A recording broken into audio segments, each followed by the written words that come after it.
Praise the Lord. आम्हाला आठवावं लागू नये की मी ख्रिस्ती आहे. Praise the Lord.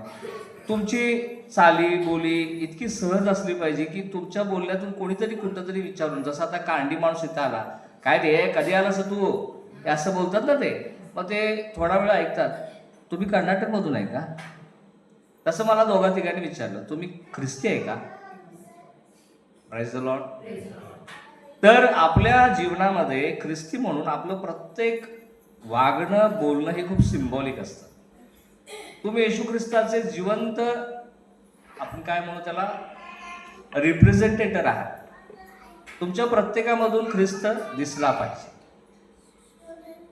नेमक्या वेळेस नेमक्या ठिकाणी बऱ्याच वेळेला आपण ह्या गोष्टी विसरतो.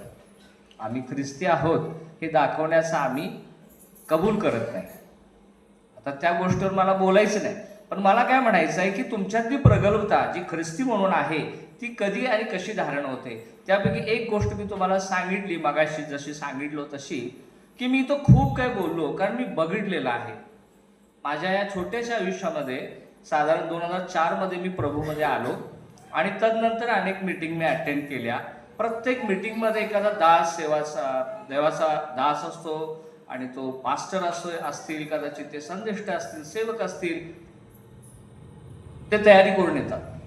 रॉबिन महाडकरांच्या विषयी असं ऐकले की ते पुढच्या संडेची तयारी, म्हणजे संदेशाची तयारी ते आदल्या आठवडी सुरू करतात. मग इव्हन ते रविवार उद्या आहे तर पूर्ण रात्र जागे करून घालतात, म्हणजे एवढा वेळ ते तयारी करतात संदेशाची. आणि जेव्हा एखादा संदेष्ट सेवक येतो आणि तयारीनिशी येतो, त्याची इच्छा असते की समोरच्या अंतःकरणामध्ये काहीतरी कार्य व्हावं, निदान तुमच्या चेहऱ्यावर हसू फुलावं.